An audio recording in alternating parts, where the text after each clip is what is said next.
Okay, everyone, welcome. I feel like I'm going to mess up the name of your PAC. It's Partnership for Common Sense Government Portland. Partnership for Common Sense Government. Yep. All right. Just rolls off the tongue. Yeah. So Alyssa, we actually were supporting her for Metro president, but unfortunately, the low primary turnouts did not work in our favor. But we're glad to be supporting her again and listening to what her group has to say about charter reform and what's going on with that. So thanks, Alyssa, take it away. Well, great. Well, thanks everyone for having me. And I'm a little congested. I'm rolling off COVID. I'm feeling fine, but just a little congested. So just putting that out there.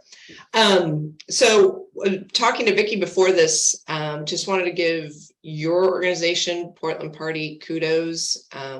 We need more bipartisan conversations, discussions, challenging each other. That's why I ran. I know that's why you endorsed me, and it's great seeing you all making progress and just making, I believe, for me, you all were really inspiring. You were really important when I was running. So thank you for your support. And it's great having you all as an opportunity to talk about this really critical issue. Interestingly, you might not find it. I find it interesting. Before I ran for Metro, charter reform was one of the issues I was really considering. I worked in the city of Vancouver. We have a city administrator. I saw how good governance works, and it's always been on the top of my mind for the city of Portland. So when the Charter Commission came forward, which many of you know came into being, was appointed by the City Council in December 2020, that was going to take it forward. I think many of us are surprised at how that came out. We have so many issues going on before us right now. This is a really challenging issue. Just talking to everyday people, we have the homelessness crisis still, mental health issues, gun safety, and this is really a challenging issue. So I came together with the PAC, Partnership for Common Sense Government, because we just do not believe the current proposed changes to the charter are really what's going to be good for Portland. We definitely agree a change is needed. Absolutely. I guess what I want to put out up front, what we are for the changes. All of us on our PAC have worked for government, so we understand what an impact of a good government can be. And none of us are coming with money. None of us have set special interests. We are just doing this because we love the city, and we are really concerned about this proposal that will now go forward.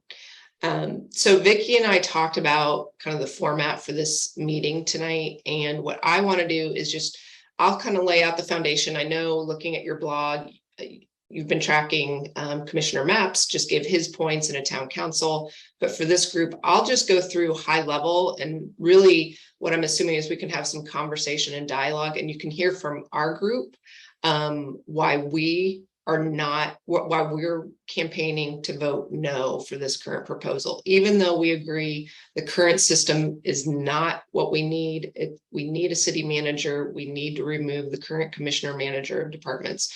But right now it's being proposed, as we like to say, we're going from a government that no one uses, that one that's never even been tried before, which is not a good track record for us in terms of coming up with really creative solutions and hoping they're going to work out. So with that, I think you guys are a pretty astute group, but just so we're all on the same page, I just want to go through what has been proposed, what 17 out of the 20 commissioners have approved, recommended to go to the ballot in November. One, there'll be a city administrator. There's going to be a mayor elected at large, but not on the council. So the mayor would just vote if there's needed a tiebreaker, and is going to work largely with the city administrator. There'll be 12 council members, and there'll be 4 districts. So they're going to create 4 new districts, but 3 council members within each of those districts. And those 3 council members are going to be elected by proportional ranked choice voting. It's it's a crazy system, but essentially you only need 25% of the votes to be elected in. So it is going to be a very low threshold. And already we're hearing from charter commission members saying that they're going to be forming slates and running in slates for these three council member positions. So the first concern was that this is a lot for the average voter to digest. This is a lot put into one package. And so you all probably saw PBA challenge that. Based on our constitution, we have single issue measures. They challenged that, but the judge determined on Monday it can go forward because it's coming from the Charter Commission. So it's going forward. So our group now is fully on board with our campaign launch for now. So I can share with that. We're going to have an event on September 6th. I'll let you know more about that. But why are we advocating for now? And I was thinking about this, and it's really, I see for you all, this is not going to be helping our communities, our neighborhoods. You all have been working so hard addressing the issue of homelessness, working to get accountability. That's why I ran There's No Answers, accountability, or leadership. This is going to make it even more challenging because there's a lack of accountability. You're going to have 3 council members in one district. So you can just see what that's going to turn into. It's going to turn into finger pointing. Who do you go to?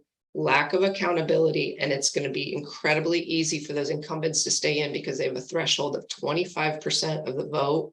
Name recognition. Alyssa, I'm sorry. I'm so sorry. Can I just stop you for a second? I just want you to comment on what you added about that there are charter commissioners that are planning on running. Is that what we heard accurately? What we heard was, and it was specifically Candace Avalos said, if I had thank you for clarifying that. If I had ran my campaign in 2020 in this forum, I would find people that think like me and run together. Yeah, that does not surprise me at all. I just wanted clarity. I'm sorry. Yes, thank you for clarifying me on that. No one has clearly said that they're going to run. Yes, thank you for clarifying that. That's people who have made that comment. Yes, thank you. Great clarification. And so the lack of accountability is really concerning in this new proposed amendment. It's confusing. It's going to be a confusing election process for the voter. What we're seeing, so you're going to have 3 positions in each district. And if you look at it now, you have about 10 people running for a council member seat. You could almost have 30 people on a ballot, and you're going to do ranked choice voting for your district. So it's going to be a really complicated, confusing voting process. And then looking at the cost. Right. If you just look at the Charter Commission report, they're looking at $43.8 million for the first 3 years of implementing this transition. So those are the high level points of why we're really concerned about this proposal going forward. So we're advocating for no. We're staying really clean. Our PAC is just let's get with the no. Turn down this proposal. And then as you've seen, and I mentioned you all have on your blog, Commissioner Maps has come out. He has said if this fails, he's looking at bringing a proposal forward. We're hopeful that Commissioner Ryan and Mayor Wheeler would be on board with that. And then that could go forward possibly in May 2023. So I'm going to pause there and see if there's conversation, if we want to just go into more of a dialogue discussion rather than me just talking. Well, thank you for this, and we're really glad to be partnering with you. We are a newly formed PAC under the leadership of Vicki Payne, who's nothing short of amazing. I want to share with you what I've been hearing and what my concerns are and how I think we need to get ahead of it. The first is that the pro ballot measure people are doing a very good job of scaring people into thinking that if we don't vote yes now, we'll have to wait another 10 years.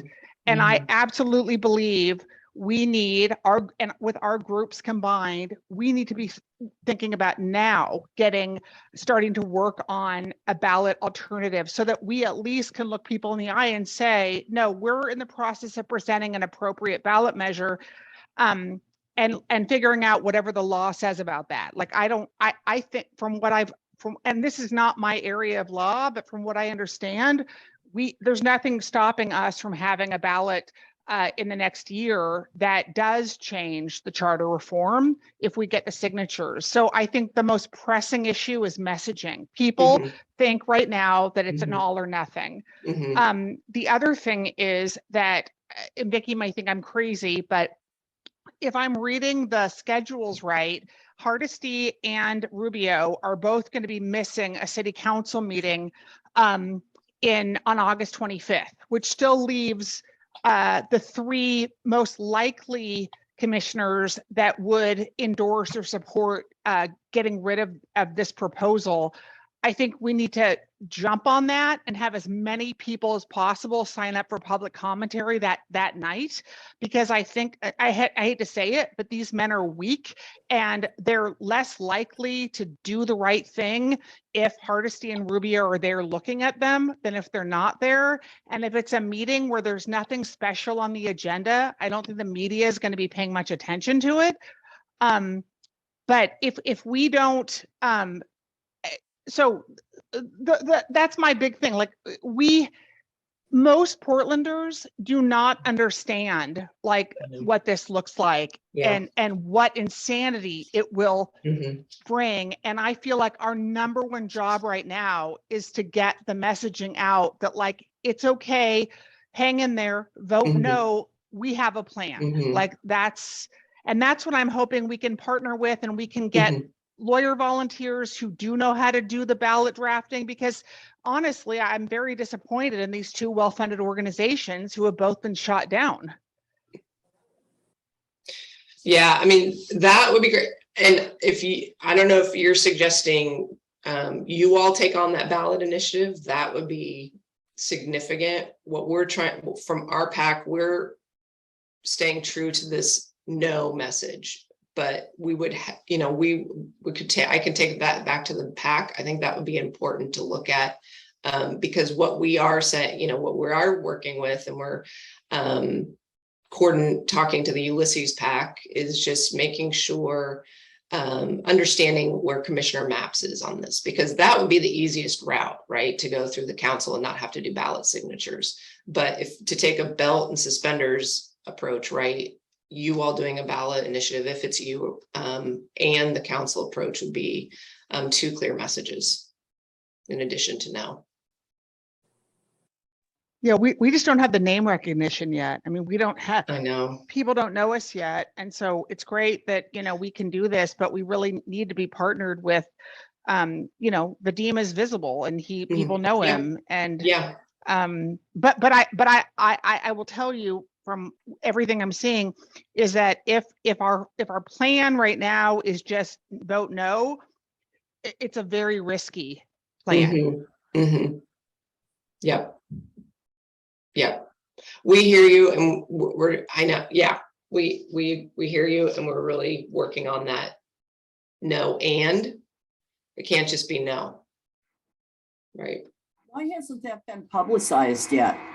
I only found out from next door that it can be changed as soon as maybe next year, but most people don't know that. And there is so many problems in Portland.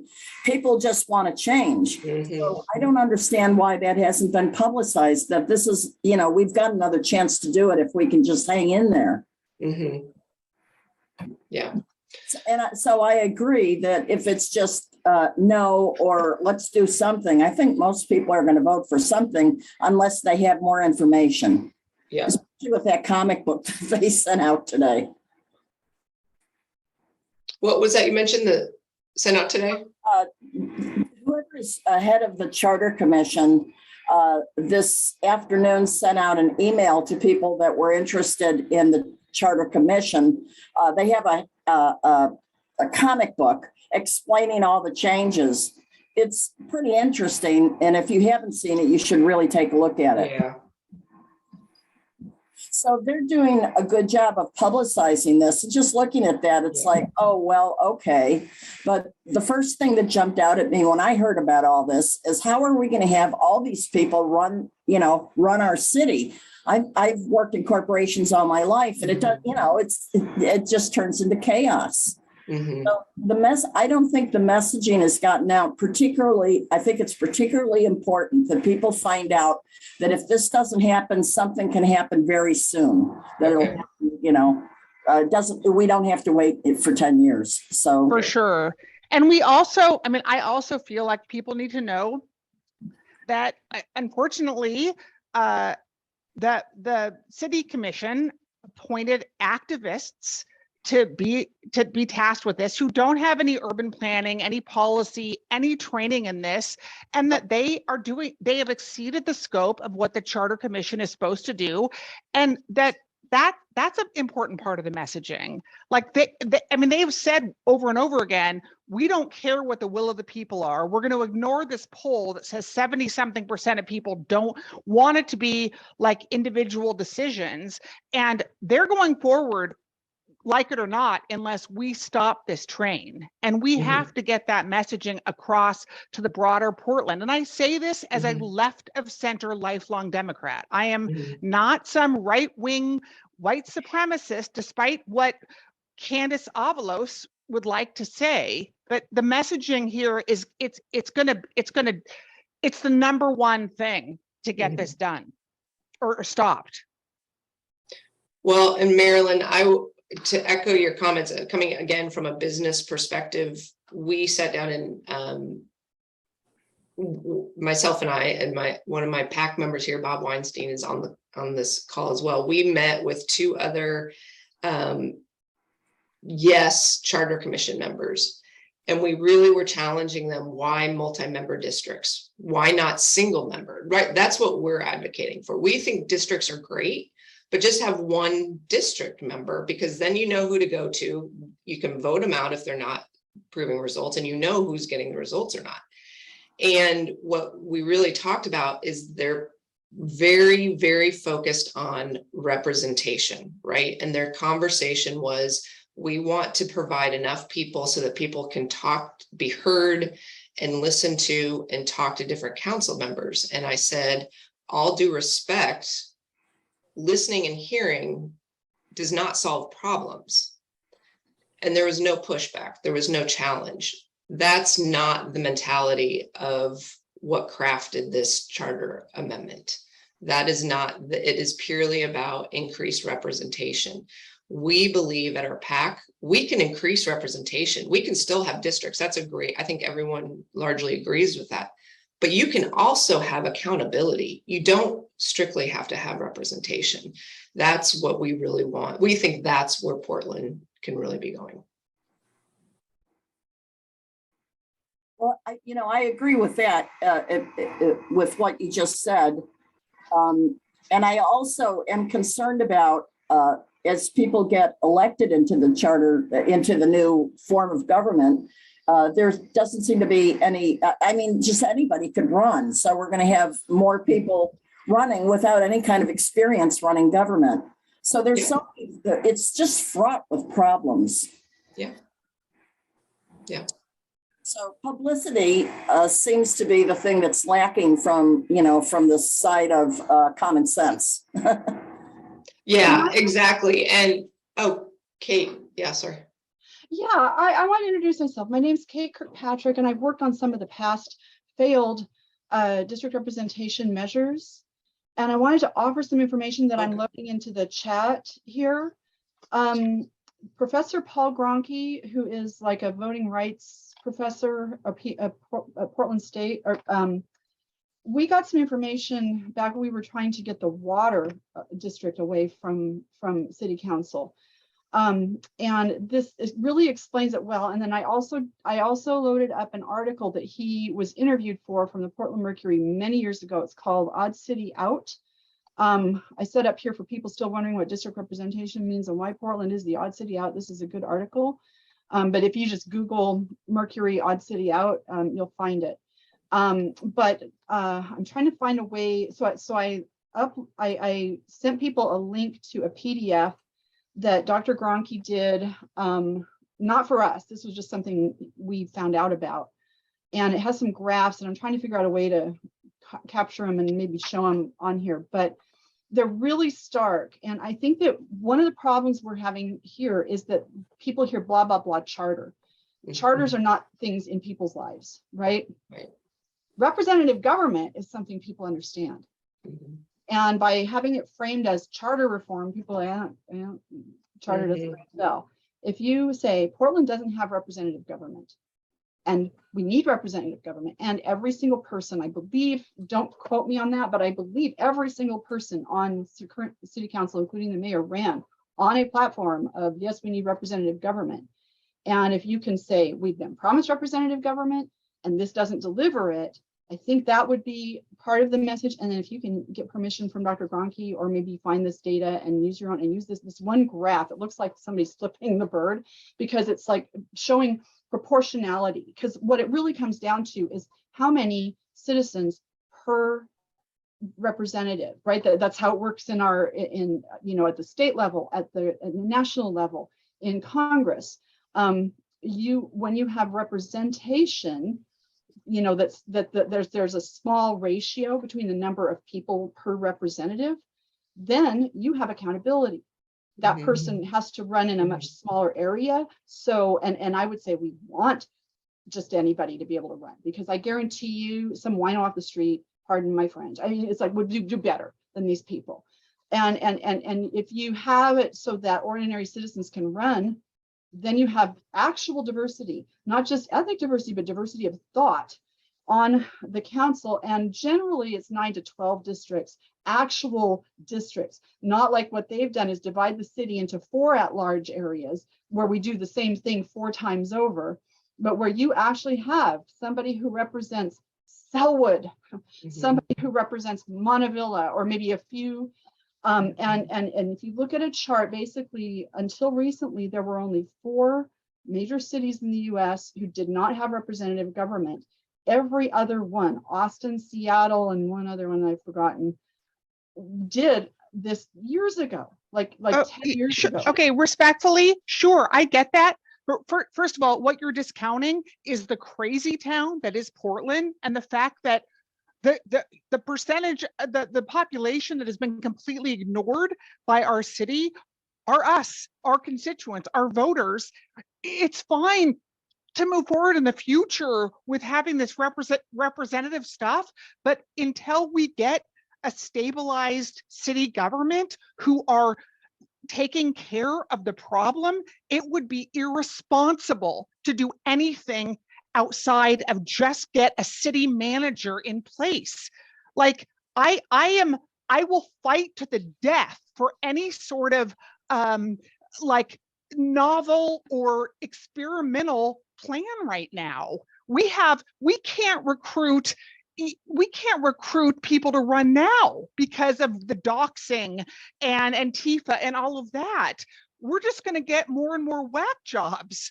If I would argue, I get that. I believe, I think you and I would probably agree that right now what we have is representative of this city in many ways. We have some nutty ideas here, but we have a very diverse city council. I mean, we have a more diverse city council than what our diversity demographic looks like in our city. I mean, if you're looking at percentages. We do not have a diverse city council.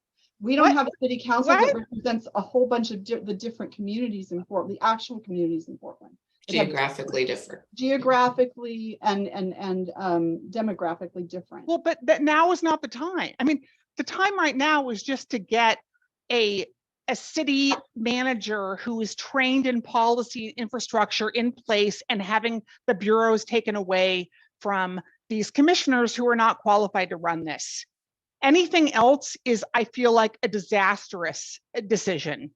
I think, and you certainly could separate them, but the reason why I wanted to share the information from Professor Gronke is this was done quite a while ago, and it was warning that this would happen.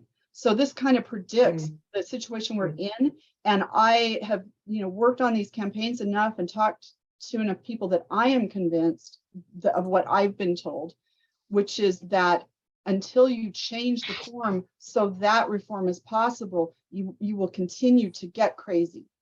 And so like, until you eliminate at large, you're never going to get, I mean, maybe you'll be lucky with Renee. We've been a little bit lucky with Mingus, but I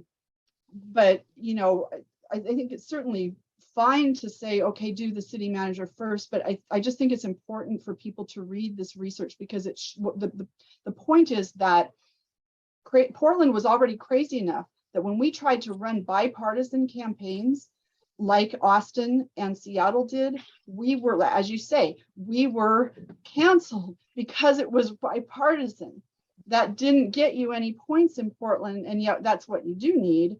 And Professor Gronke showed that like the level of representation, like if you chart how many people per representative, it looks like a middle finger. You look at every other, and I think that graphic at some point, like maybe you do the city manager first, but you have to have representative government in Portland at some point. And when you do that, I think having this shocking, hideous graphic showing that we have no representation is pretty, I would encourage people to look at this. You have to scroll up, but I gave you a document, a PDF.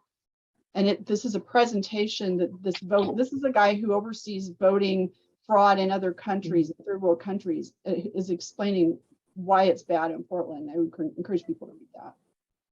Thanks, Kate. Yeah, I'll definitely look at that. I also noticed, Carrie, you had your hand up. I'm calling you out.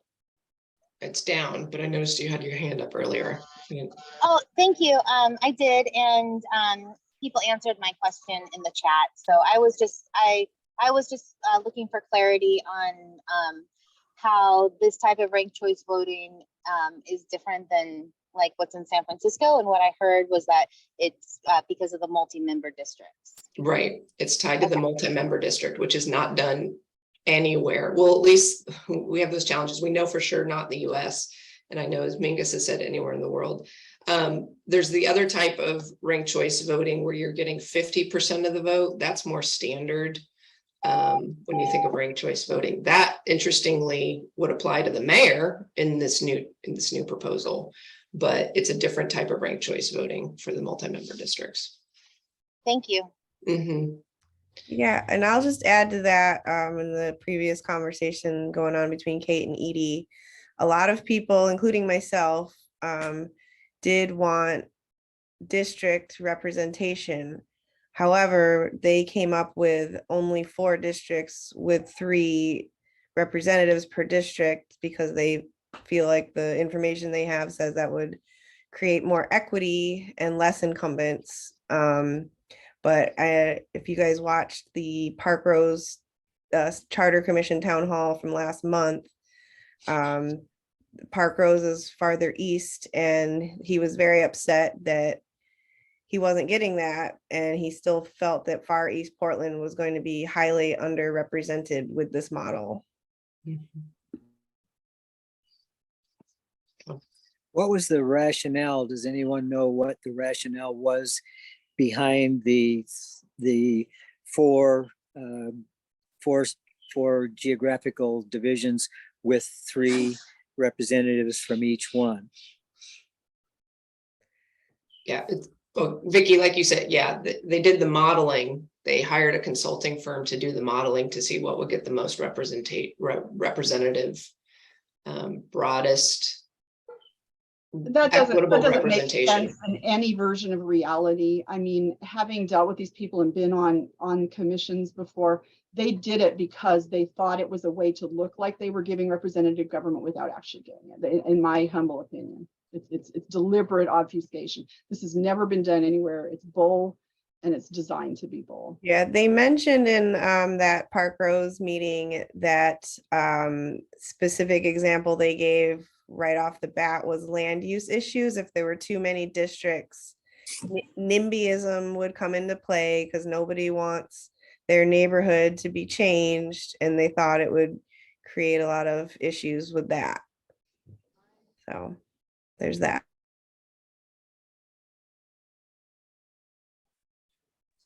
Well, I guess speaking for myself, and shame on me for not doing this, I am going to take the time to read the entire scope of what the Charter Commission's role is supposed to be, because again, I feel like we are talking about that they took advantage of their position. And I mean, let's be honest, some of the people on that commission are very controversial, including the ones who tried to accuse Vadim of being a racist because they wanted him, you know, to have to drop out of the campaign. And I think, like my mom always said about education, when there's not enough education happening in the school district, bring it back to the basics: reading, writing, arithmetic. We need to go back to what the purpose of this, what everyone thought this commission was tasked with doing, which was just deciding, is it a strong mayor, executive manager? It's not all of this excess. And I personally, I will say, I don't know how everyone else feels, but I personally feel like our current city council does not represent my interests. In fact, they represent anything but my interests. We can't get a single one of them to call us back or respond to us. Why in God's name would I want to open it up and expand that, or pay more for more city council members who I already feel are incompetent? And I know I have a very East Coast style of communicating, but I don't know how to do it any other way. Like, let's just talk turkey about how we get this to fail, which is that we have to be on the ground drafting an alternative. Otherwise, this is going to pass and we're doomed. Yeah. Well, and I think the last comment I would make on this, if there's some pushback questioning, you know, if Commissioner Maps, so if it's voted down, if Commissioner Maps comes forward with a ballot, you know, a separate proposal from the council, what about public engagement? And we would argue there will be a public hearing process to get the council to approve that to go to a ballot measure, which is far more robust. And Vadim's on our PAC and working with Vadim. The level of public engagement throughout this charter commission process of people testifying was completely disregarded. Nothing changed from their original proposal in April with all of the public testimony. There's one resident, Terry Harris. He moved here from Baltimore. Some of you might be familiar with him. They had multi-member districts in Baltimore. He was on the charter commission to get rid of them. He pleaded with them, do not do this. This is a disaster. It has it has not been heeded, any public testimony, which is very concerning in terms of this process as well. So I would just put that out as a talking point for you. But for action items, you know, for you all to go, we hear you loud and clear. We are doing all we can right now. We are pushing hard to raise money to get a message out there from our PAC. So we're going to be doing that. I'm going to post again. We're having this launch event. We would love for you to share it, and we would love for you to come. You all are great with your social media and your networks.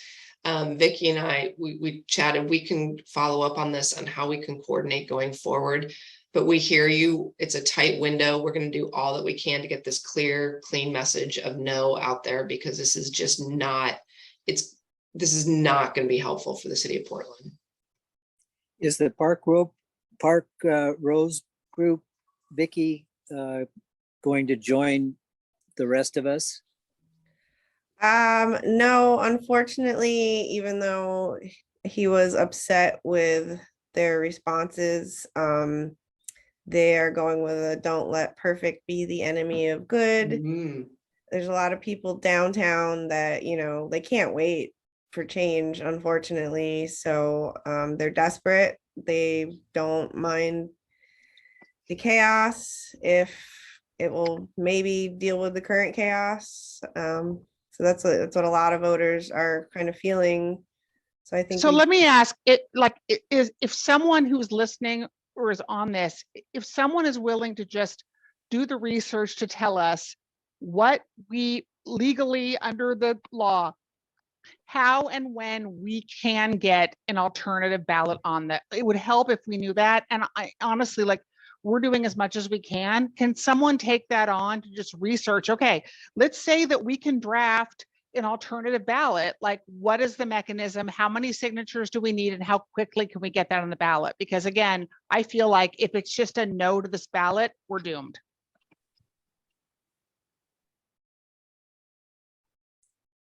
I was at the pool today, and in line with me was this nice young couple with their 2 daughters from Portland who had just moved to Bend a week ago because of all the problems in Northeast Portland where they live. And they said it's not safe for our daughters, and we're not going to raise them in that kind of an atmosphere. And I think that everything is urgent at this point in time to solve our problems, to get us back on a rational basis of dealing with each other as human beings, and also dealing with the troublemakers. Without that, and I saw another statistics that over 1,200 people between 25 and 35 had moved out of Portland in the last 6 months. So we are losing people, we are losing conventions, we are losing. And we never seem to be able to win. And I think that's because of the political involvement of the people on this commission and their influence over our representatives, which is why our representatives picked them to be on that commission. So, we've argued long and hard for rational solving of these problems, for opening up safe camping and parking structures that don't cost anything to build, and they're easily torn down if we come up with the final solutions. But every step of the way, the majority of the people on the county government, city government, and metro have just turned a deaf ear to everything anyone has said and gone straight ahead with what their original plan was anyway. So that's my 2 cents worth on all that. But we do desperately need action, and we need it. The sooner we can get it going, the better. Thanks.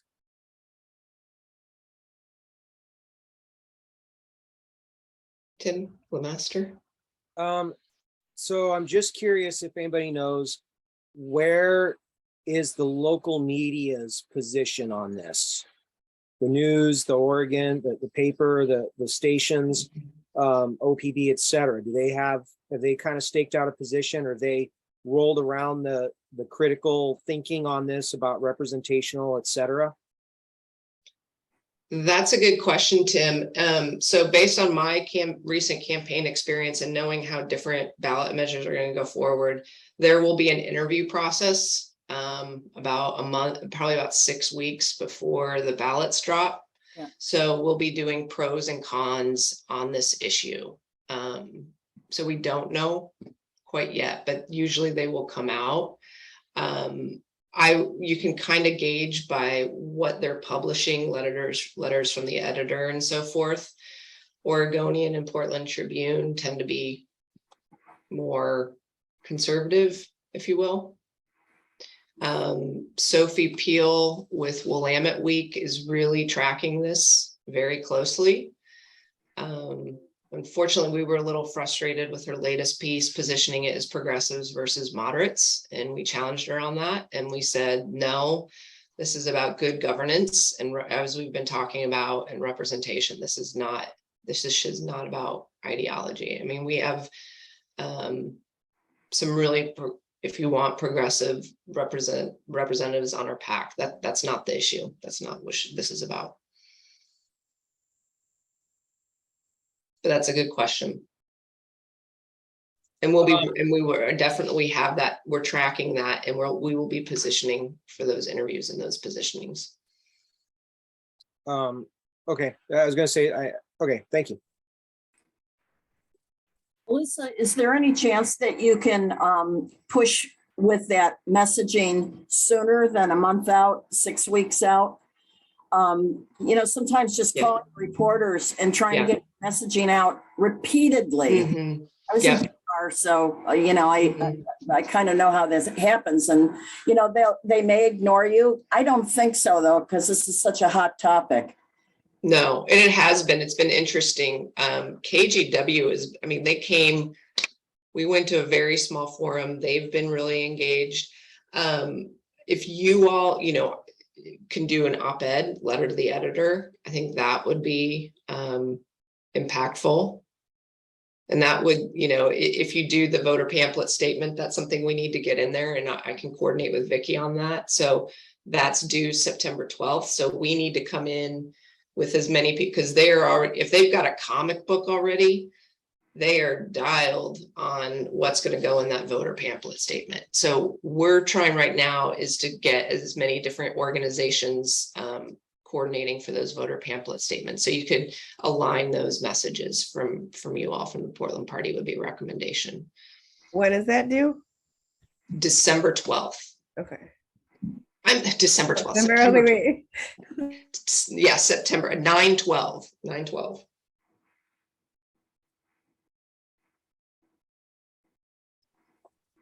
Do you have a starting place for the thing that's going to go into the pamphlet? I mean, do you have anything rough down? We'd be happy to work with you all on that. Okay. And the woman who just is speaking, we'd love to connect with you. Would you reach out to Vicky? Because we'd love to talk to you more, because you sound like a very smart lady, whoever you are. I might be fooling everybody, but sure. Vicky, did you do the email for this? How do I reach you? Oh yeah, if you're on our email list, you can just reply to that and say, hey, it's me. Did you find out about this from our email, from the Portland Party email? I think I signed up to get information from the Portland Party from next door, because I kind of track, all the stuff that goes on there a little bit. Okay, So, perfect. yeah. Yeah, we'd love to connect with you more. Okay, sure.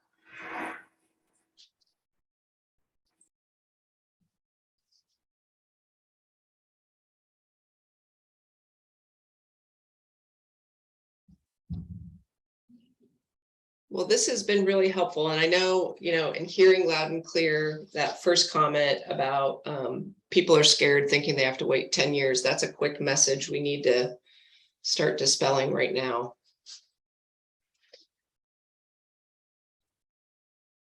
But we will follow up. But this has been a really great conversation. Again, I'm grateful that Portland has residents like you all out there.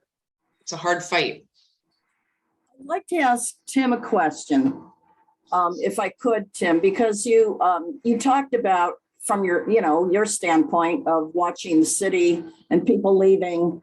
And the last thing you said is we need to change things sooner rather than later. So are you still inclined to vote yes? That's what it sounded like you were saying. So I'm just curious. To vote yes on the Charter Commission? Yeah. Absolutely not. Okay. Not in my wildest dreams or your wildest nightmares. Thank you. I would just like to say, it seems like however this gets approached, I think maybe the two most important pieces to it would be, number one, letting people know that they can vote no, and this can be delayed. Like that's absolutely a huge piece. Because I was actually going to ask this in this meeting, and then it came up saying, no, this can get pushed off, et cetera. And I think that's a huge thing that needs to get communicated. Absolutely. Flexing Absolutely. it and saying you're talking about a government that affects essentially about 4 million or about 2 million people in this metropolitan area. You don't just whip that out in a couple months. And I think people would appreciate that sentiment. And Yeah. I think speaking to, we have, relatively speaking, a dumpster fire that and maybe an aspect on the messaging and the discussion can be, we've got some really bad problems going on. This thing can get delayed. Exactly the idea of stabilize what's here first. Let's get this thing cleaned up and in proper order. and then look at, you know, righting the ship per se for the long run. I think Thank maybe you. I think those are like you really need to boil it down to really salient, Mhm. simple 1 or 2 items. And to me, that maybe makes sense in how to potentially address in his messaging or something shapes up that's really it. You know, we've got record crime, we've got a homicide record going up, et cetera, and you guys are sitting here trying to create a brand new government for a couple million people.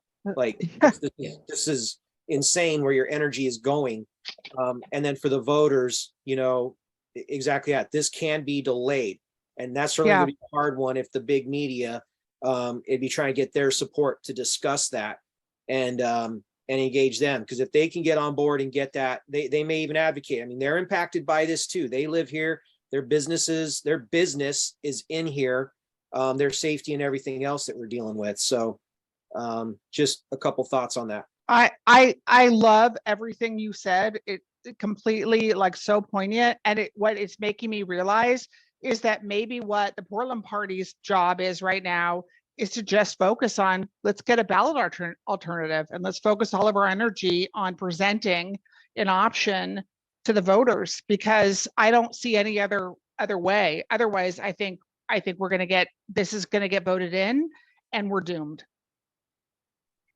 Can there be a simple option to make it clear of defer Yeah, for 1 year? yeah, Because like if that's a simple option, like I think people would Yeah. embrace that notion of slow it down and wait, Yeah. and then the discussion and stuff being like, look, we want this to be different, but you know, they're rushing into this. We got right. people that aren't capable of even running a police department trying to build out a brand new style of government that's never been done before. And I Yeah, think that's that a great resonates. idea. Yeah, And so if I an agree initiative, everything you're saying. Yep. yeah, so if an Totally. initiative and stuff, if that's an option, defer that and spell that out as reasonably as can be done.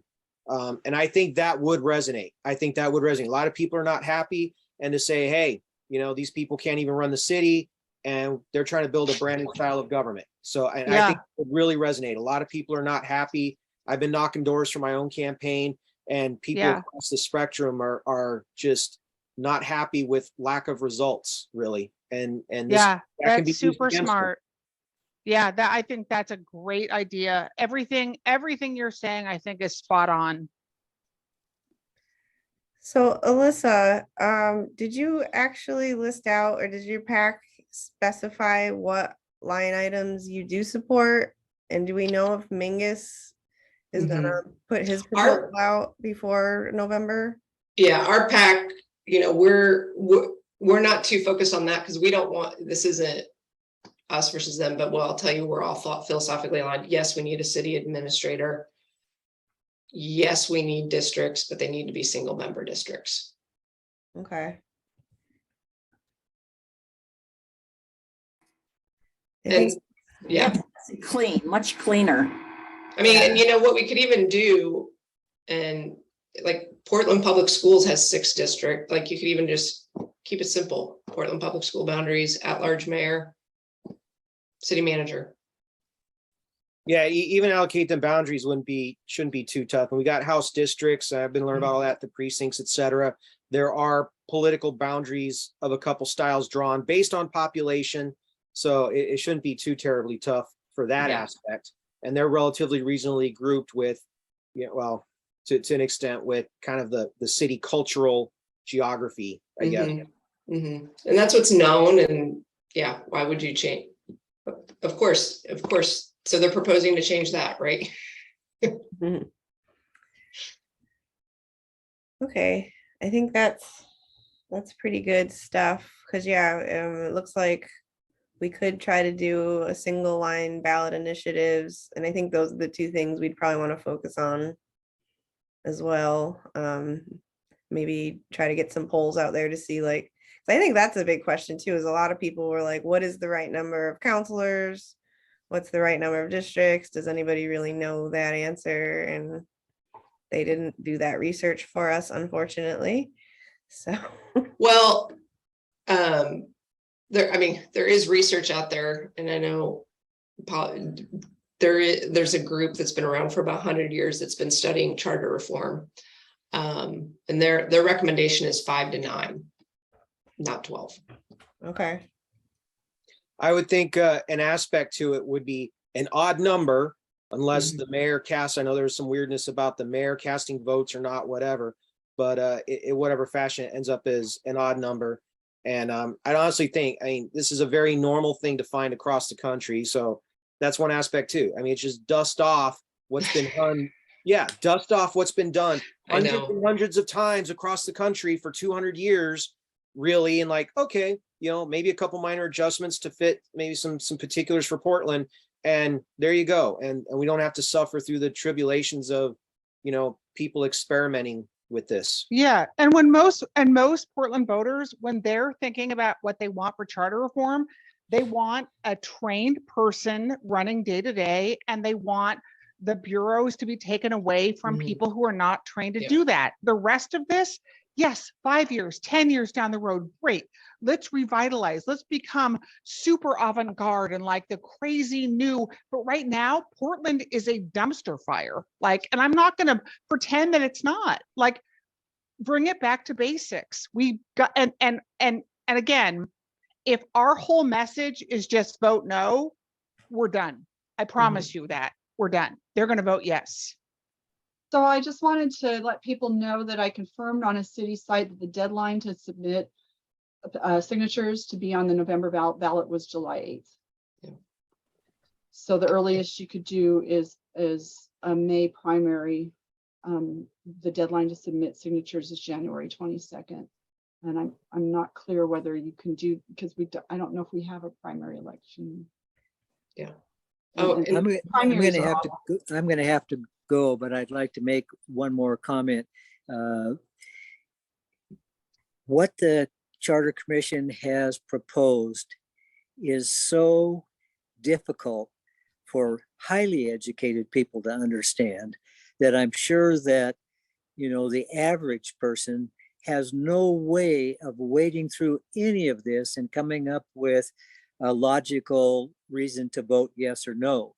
And I think if we can work that message into our publications and outreach and whatever, that this thing is just too complicated. This thing doesn't make sense. Try and figure it out yourself and see what you end up with. Nobody can figure it out. So I think that, you know, if everybody doesn't disagree, that would be a good message to try and keep putting out there to the general public through letters to the editor, which I will definitely do, and next door websites and the rest of it. So I'm going to go now. Thank you very much. Great to see all of your smiling faces. Take Thanks, care. Tim. Hi, this is Corinne. Am I being Yeah. heard right now? Yeah. I've been listening to all of this discussion, and I just wanted to put in 2 cents that I worked with government. I've worked in government almost 20 years, and formerly under a city manager form of government. And I was one of the part of the leadership team. And I have never seen such a convoluted system of government as Portland's. I think in the old days it worked well.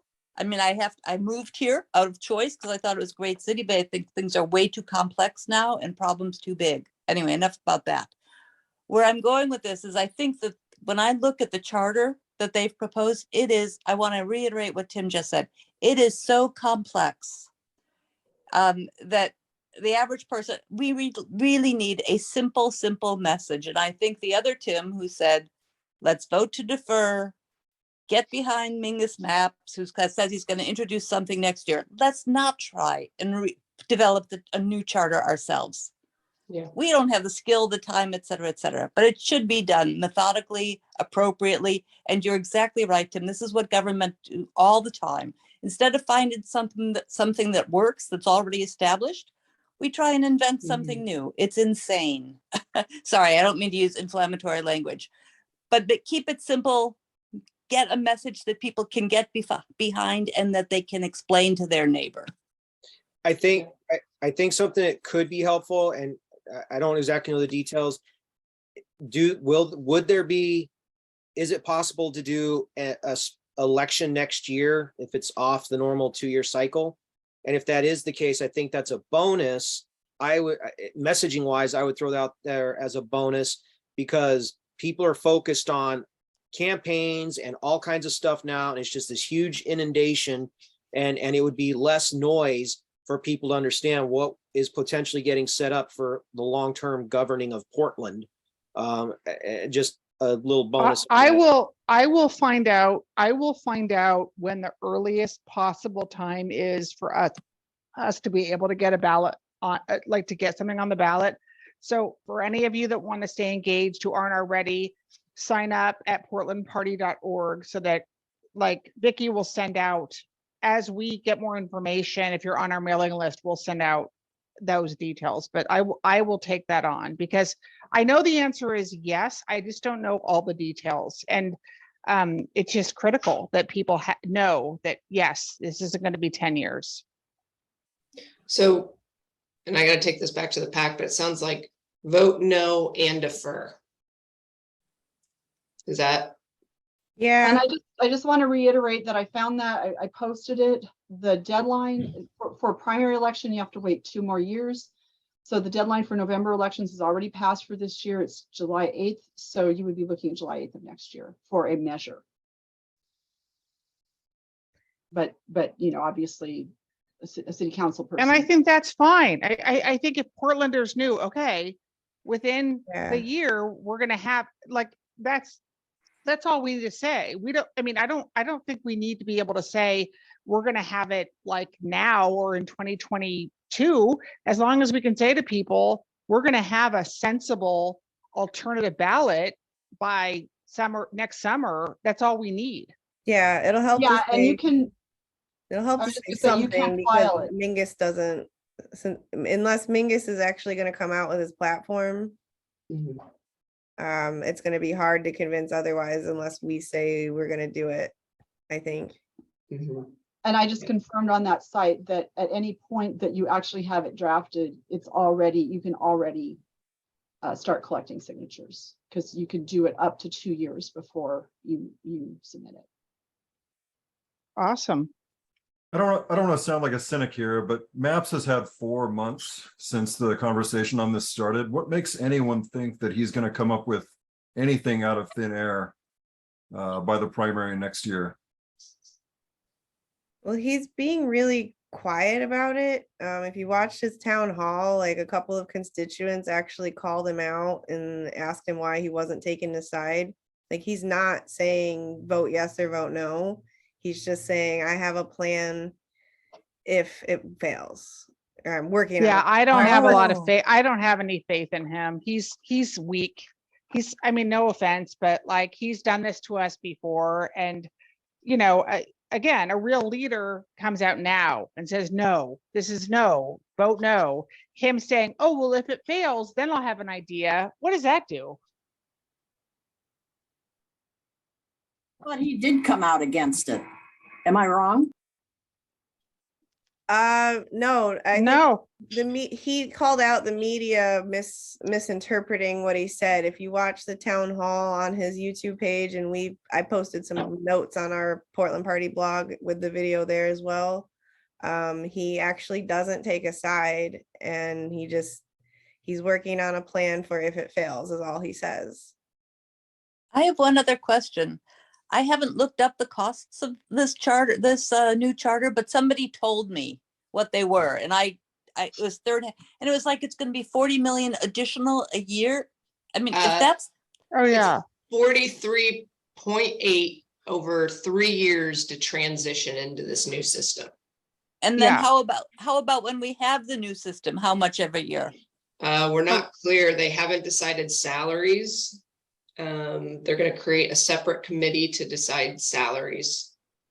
Well, and Alyssa, you may not know this, staffing but and so forth. Yeah, and part of what, like informally, our group has been doing is looking into the, you know, the questionable city grants, contracts, etc., to nonprofits and that have not produced. I mean, that have not turned around and showed any results. There's no metrics. So I know that the people that support us are like, no way. Like, are we going to be on board for more money being allocated when our system and our city is broken now.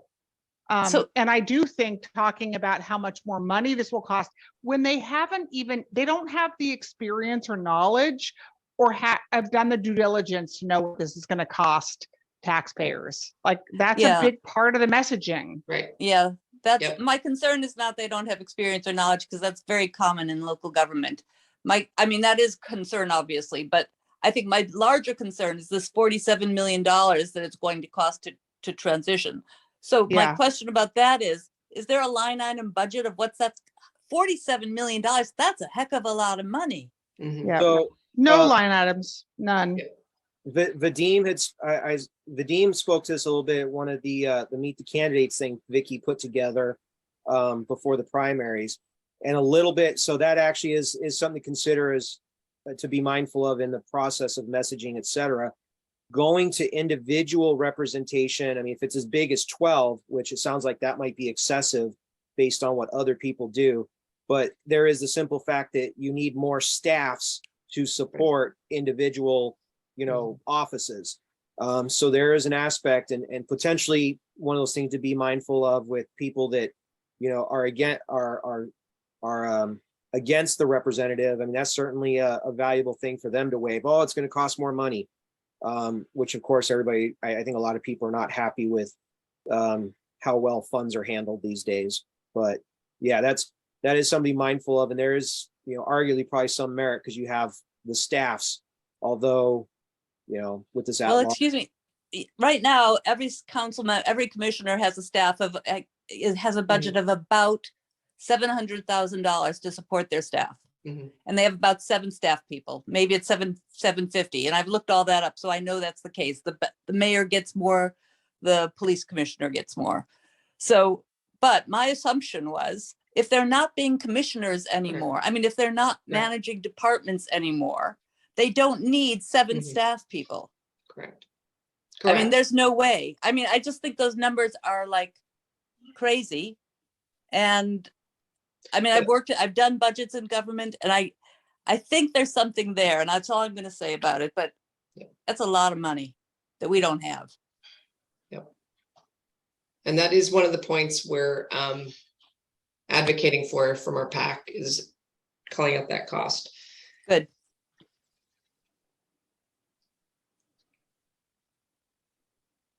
Yeah, that's kind of what the charter committee was trying to sell it on, was that, yeah, exactly what you said, Corinne, that there wouldn't need huge staffs anymore, and therefore, and then also that the city manager would be reducing redundancies between agencies, and so that should help pay for everything in the long run. Right. And theoretically, their salaries should be reduced because they don't have quite the level of responsibility. Right. But I do know, kind of to your point, Tim, talking about offices, they've been talking about creating remote offices and creating new offices throughout the city to be. Well, in all reality, they should put their offices in their districts. Mm-hmm. End of story. Your day-to-day business is there between Zoom and new technology, et cetera. There's no reason for everybody to go sit in one building to go through all this stuff.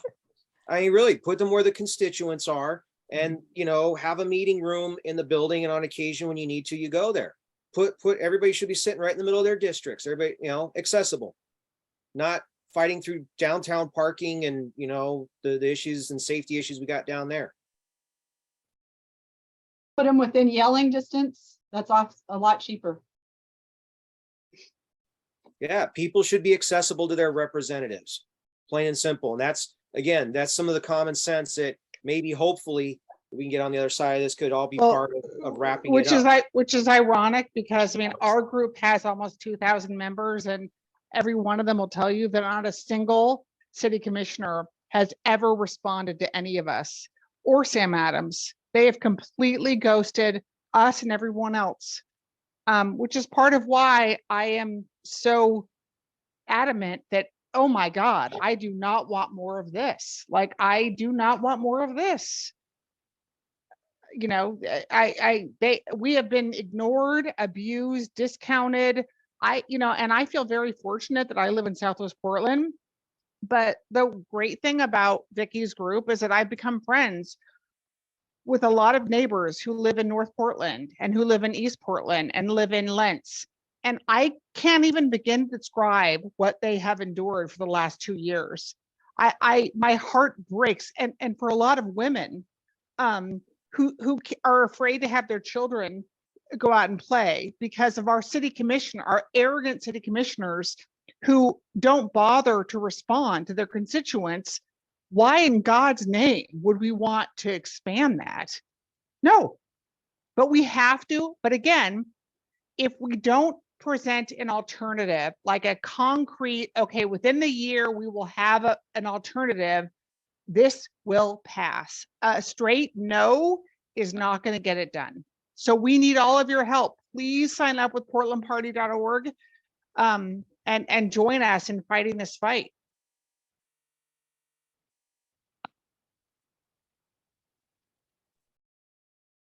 A group that, you know, and I think the nonpartisan nature of this group lends itself to it.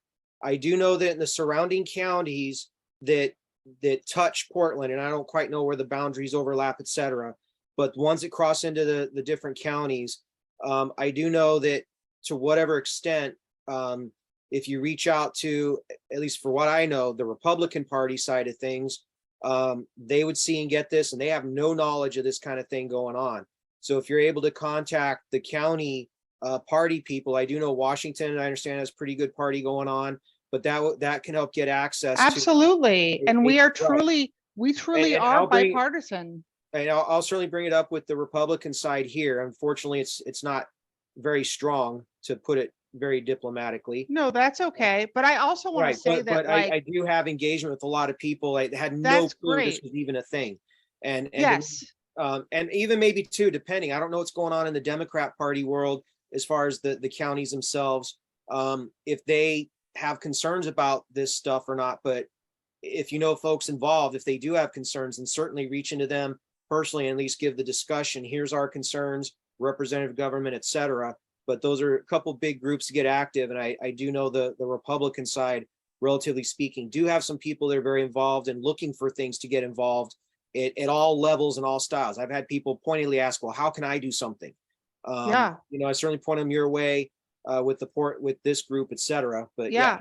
That and that's one thing that I will commend again, Joe and Vicky, is like they do not put up with any sort of nonsense about excluding anyone. We are truly bipartisan. Again, I am a left of center moderate, but we have very far left people and we have Republicans, and there is no shaming. There's no any of that. We are united in one goal, which is to save Portland. Like, that is our goal. And so please do reach out to people that may be from different, you know, like from different political parties, because they are all welcome.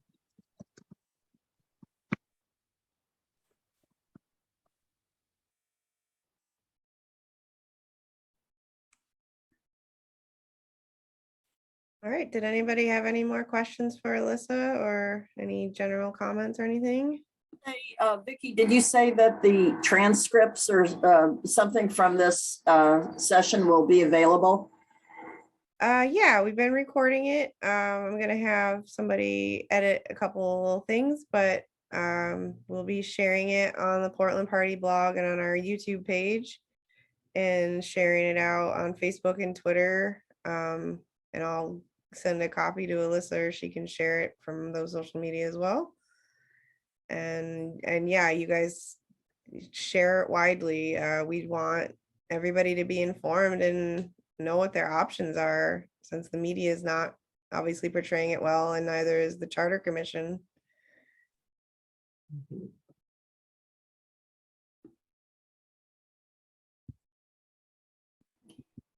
Well, thanks very much for doing this today. I appreciate it. Yeah.